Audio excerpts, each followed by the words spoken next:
Estaba bien armada la presentación porque más o menos me permitía anticipar dos de las tres, pero abundo. En el tema de seguridad, claramente lo que estamos haciendo no está funcionando. Tenemos una presencia importante de las Fuerzas Armadas en las calles que hacen un enorme esfuerzo y que ameritan de nosotros un gran reconocimiento, pero que su presencia no corrige las causas de fondo y que al mismo tiempo han permitido que no avancemos tanto como debiéramos en tener buena policía. Doy dos datos que son relevantes. Poco más del 90% de los delitos en México son justamente el fuero común y poco más del 90% de la fuerza policíaca es de los estados y es de los municipios. En México tenemos más o menos 60,000 policías federales y tenemos casi 500,000 de policías estatales y municipales. Eso quiere decir, primero y sin ninguna ambigüedad, que tenemos que mejorar la calidad de nuestros policías. Eso pasa por más capacitación, mejores sueldos, más certeza en el empleo, pero pasa también porque los policías sean capaces de coordinar.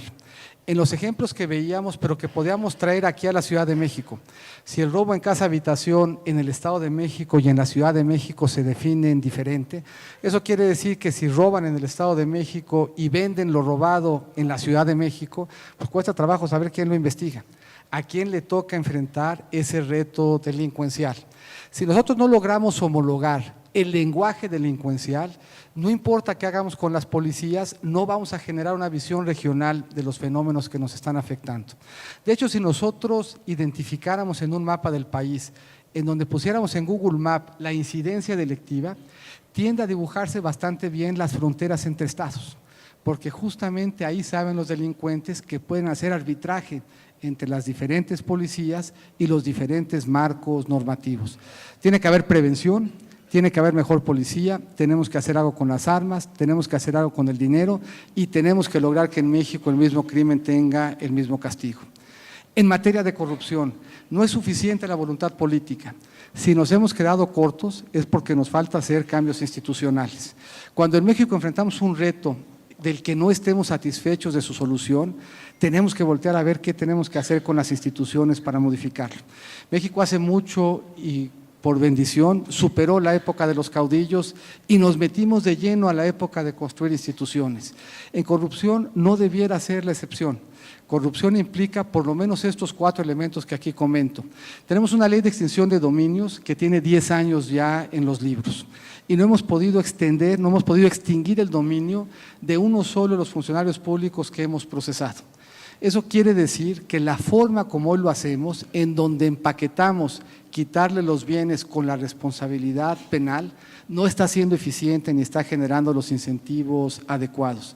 Pero lo más importante, y lo vemos en todas las jurisdicciones, hoy en Estados Unidos el debate no es que va a ser Trump, sino que va a ser Mueller. Hace algunos años el debate no es que iba a ser Clinton, sino que iba a ser Kenneth Starr. En los 70s en Italia, el debate no era que iba a ser Andreotti, era que iba a ser Falcone. ¿A qué debíamos de aspirar? Que un día aquí el Club Libanés citara al Ministerio Público encargado de combatir corrupción y que ese Ministerio Público nos dijera qué es lo que está haciendo para enfrentar los casos que más nos duelen. Vuelve a ser cierto, y aquí lo decimos mucho, nadie debe estar por encima de la ley. Y el primero que no debe estar por encima de la ley es el presidente. Por eso, de nuevo, cuando ustedes escuchen decir a un candidato, yo voy a direccionar al Ministerio Público en perjuicio de tal o cual funcionario, ese candidato se siente por arriba de la ley. Por contra, cuando ustedes escuchen decir a un candidato, yo me voy a sujetar al arbitrio y a la competencia de un Ministerio Público, ese sí entiende de Estado de Derecho y de veras está comprometido con terminar con la corrupción.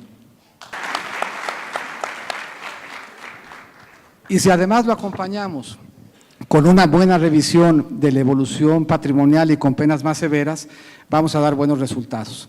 En el caso de millennials, no hay una sola respuesta, porque México, insisto, es un país profundamente desigual. Tenemos más o menos 82 millones de mexicanos que tienen más de 18 años. De esos 82 millones de mexicanos, 34 terminaron la preparatoria. Esos mexicanos que terminaron la preparatoria y que en muchos casos están haciendo estudios de educación superior, tienen un conjunto de oportunidades y de retos que son muy diferentes de los que no terminaron la preparatoria. En México hay más o menos 48 millones de mexicanos de más de 18 años que no terminaron la preparatoria.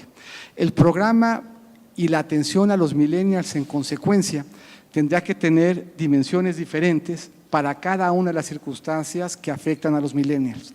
Hoy en México tenemos millennials que junto con la Universidad de Arizona en la reserva del Pinacate están viendo qué tendría que hacerse para una misión que colonizara Marte. Y al mismo tiempo tenemos un mexicano que abandonó la secundaria porque no tenía acceso al transporte público o porque en su familia había un reto de discapacidad que no estaba adecuadamente atendido. Por eso no hay fórmulas generales. Por eso la fórmula tiene que ser al nivel y en la escala de cada uno de los diferentes problemas que tenemos. En algunos casos será la beca, en otros casos será la seguridad alrededor de las instalaciones donde están las secundarias o las preparatorias, en otros será mejorar la propia instalación, en otros será el transporte público y en otros será una beca para que vaya a estudiar su doctorado en ciencias exponenciales en la Universidad de Singularity. Esto es, cada uno de los mexicanos se enfrenta a una circunstancia distinta y amerita un gobierno que sea capaz de caminar en sus zapatos y de ofrecerle una solución específica. En materia de presión comercial, vale la pena aquí hacer un diagnóstico, una reflexión y una propuesta. El Tratado de Libre Comercio se firma en 1994. Si hoy revisamos cuál es nuestra exposición en materia arancelaria al Tratado de Libre Comercio, vamos a encontrar realidades muy diferentes. Primero, mucho de nuestro comercio no va a la región norteamericana. Segundo, mucho de nuestro comercio se da en bienes y servicios que no existían cuando se firmó NAFTA.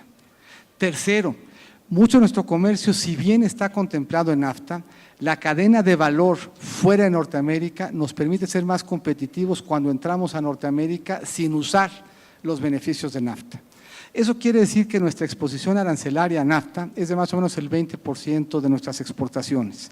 Y ese a su vez lo podemos dividir en dos, en donde el impacto es alto y en donde el impacto es bajo. Más o menos para el 6% de nuestras exportaciones el impacto sería alto. Y eso nos obligaría a tener un plan de contingencia para cada uno de las empresas y de los sectores que tendrían ese impacto. El 94% no tendría un impacto sustancial de una eliminación de NAFTA. ¿Esto qué quiere decir? Que NAFTA tiene un espacio enorme para actualizarse de manera provechosa en beneficio de los 3 países que lo integran. Pero quiere decir algo más. Nosotros dábamos por sentado NAFTA y por lo tanto no nos habíamos preocupado de hacer las inversiones necesarias para consolidarnos como potencia logística.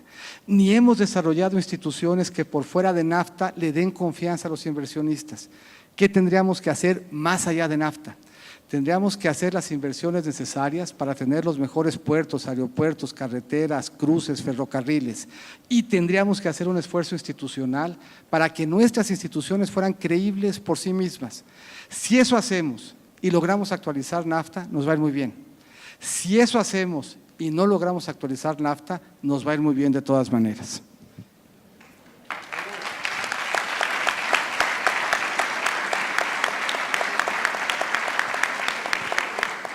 Y para la última pregunta, se me pedía que en 3 palabras resumiera yo lo que tendríamos que hacer para enfrentar los retos que tiene el país.